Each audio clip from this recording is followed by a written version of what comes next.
बिस्मिल्लाहिर्रहमानिर्रहीम। Dear students, आज की वीडियो में हम डिस्कस करने वाले हैं बॉन्ड एनर्जी को या फिर बॉन्ड डिसोसिएशन एनर्जी को एंड इंथैल्पी चेंजेस। अच्छा, केमिस्ट्री के अंदर ना कुछ भी विदाउट एनर्जी नहीं होता। जब एटम एक दूसरे के क्लोज होते हैं तो उस केस में भी एनर्जी इन्वॉल्व होती है, और जब वो मूव अपार्ट हो जाते हैं तब भी एनर्जी इन्वॉल्व होती है। जब एटम्स एक बॉन्ड बनाते हैं ना तो वो स्टेबल कंडीशन में आ जाते हैं और इस केस में एनर्जी रिलीज होती है। और जब वही बॉन्ड ब्रेक डाउन हो जाता है यानी कि टूटता है तो इस केस में उन्हें एनर्जी की ज़रूरत होती है। सो इस चैप्टर के अंदर हम एनर्जी को ही डिस्कस करने वाले हैं। लेकिन लेक्चर को स्टार्ट करने से पहले अगर आपने चैनल को सब्सक्राइब नहीं किया तो जल्दी से कर लें ताकि आपको आने वाली वीडियोस मिलती रहें। सो बॉन्ड एनर्जी बेसिकली वो एनर्जी होती है जब एक बॉन्ड ब्रेक होता है ना तो जो एनर्जी की ज़रूरत होती है ना, जो एनर्जी एब्जॉर्ब होती है, that is the bond dissociation energy और bond energy.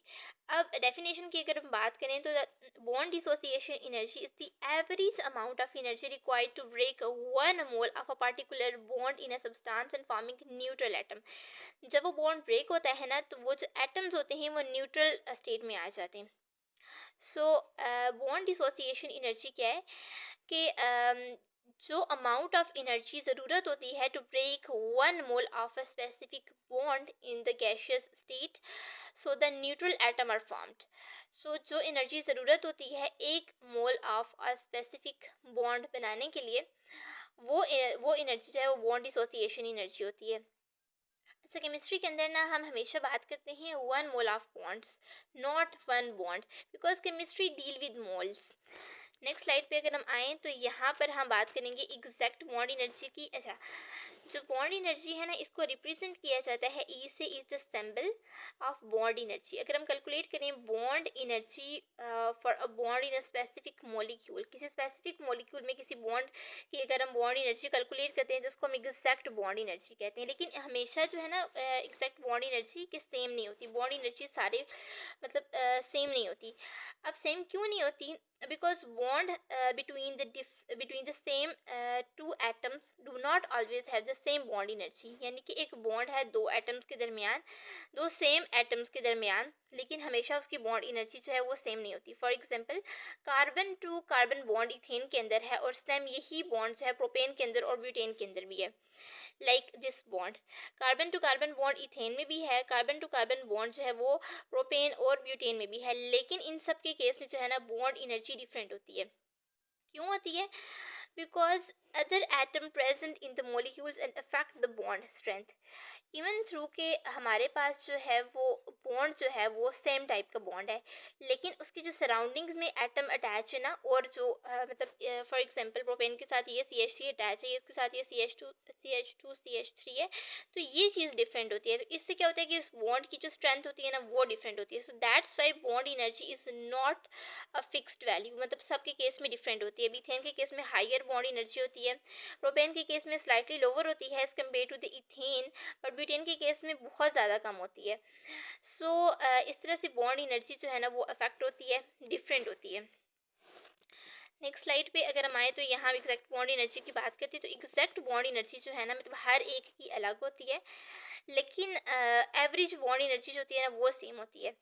So carbon to carbon bond in ethane has exact bond energy when we take the average of carbon to carbon bond energies from many compound, this is the average bond energy. यानी कि अगर हम carbon to carbon bond energies जो हैं, because exact bond energy जो है ना वो चेंज होती है, हर मॉलिक्यूल की डिफरेंट होती है। तो केमिस्ट क्या करते हैं, ये मतलब एग्जैक्ट बॉन्ड एनर्जी यूज़ नहीं करते, इसकी जगह एवरेज बॉन्ड एनर्जी यूज़ करते हैं। एवरेज बॉन्ड एनर्जी क्या होती है? मीन्स कि carbon to carbon bond form many compounds, बहुत सारे कंपाउंड्स जो है ना वो कार्बन टू कार्बन बॉन्ड्स बनाते हैं।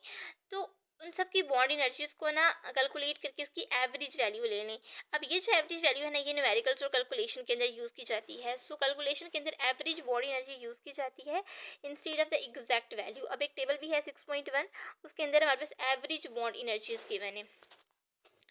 So this is the table and इसमें क्या है कि फॉर एग्जांपल अगर ये देखें कि हाइड्रोजन टू हाइड्रोजन जो बॉन्ड है इसकी जो वैल्यू है 436 बॉन्ड एनर्जी है। अब यहीं पे कार्बन टू हाइड्रोजन है तो 413। इसी तरह सबकी बॉन्ड एनर्जीज यहाँ पर गिवन है, लेकिन ये याद नहीं करनी होती, ये आपको क्वेश्चन में ऑलरेडी गिवन होंगी। सो नेक्स्ट स्लाइड पे अगर हम आए तो यहाँ पे हम टॉपिक 6.5 को स्टार्ट करते हैं, which is enthalpy changes of reaction and chemical bonds. अच्छा, एक केमिकल बॉन्ड जो होता है ना, store chemical energy. Chemical bond जो होता है वो एनर्जी को स्टोर करता है, and this energy can be converted into the other form. अब ये जो एनर्जी है ना, ये डिफरेंट फॉर्म में चेंज हो जाती है। अब जब बॉन्ड ब्रेक होता है तो वो एनर्जी अपने अंदर एब्जॉर्ब करता है, तो यहाँ पर जो इंथैल्पी है ना, यानी कि del H, change in enthalpy, ये पॉजिटिव होती है। अब यहीं पे अगर बॉन्ड फॉर्मेशन होती है तो एनर्जी इस केस में रिलीज होती है, तो यहाँ पे जो डेल एच की वैल्यू है ना, वो नेगेटिव होती है। So the overall enthalpy change depend on the difference between energy absorbed and energy release। यानी कि जो भी इंथैल्पी चेंज होता है ये डिपेंड करता है उस डिफरेंस पे जो एनर्जी एब्जॉर्ब और रिलीज के दरमियान होता है। सो एंडोथर्मिक और एक्सोथर्मिक यहाँ पे रिएक्शंस होते हैं। अगर रिएक्शन जो है वो एक्सोथर्मिक है, इस केस में क्या हो रहा है कि इसमें जो एनर्जी रिलीज हो रही है ना ड्यूरिंग द बॉन्ड फॉर्मेशन, वो ज़्यादा है as compare to that energy जो एब्जॉर्ब हो रही है during the bond breaking. So that's why ये रिएक्शन जो है वो एक्सोथर्मिक है। Energy release during the bond formation is greater as than energy absorb during the bond breaking. So इसमें क्या हो रहा है कि heat goes out to the surrounding, और यहाँ पे जो इंथैल्पी चेंज ऑफ रिएक्शन है वो नेगेटिव है, यानी कि नेगेटिव वैल्यू है। और यहीं पे अगर हम एंडोथर्मिक रिएक्शन की बात करें तो इसमें क्या हो रहा है कि energy absorb during the bond breaking, जो एनर्जी एब्जॉर्ब हुई है बॉन्ड ब्रेक करने के दौरान, वो ग्रेटर है as compare to that energy जो रिलीज हुई है during the bond breaking. So इसमें क्या होता है कि इसमें जो एंथैल्पी चेंज की वैल्यू है वो नेगेटिव होती है और रिएक्शन जो है वो एंडोथर्मिक होता है। अच्छा, इसके बाद हम एक एग्जांपल को डिस्कस करते हैं। एग्जांपल है फॉर्मेशन ऑफ वाटर। वाटर की जब फॉर्मेशन होती है तो वो रिएक्शन जो है वो एक्सोथर्मिक होता है। क्यों?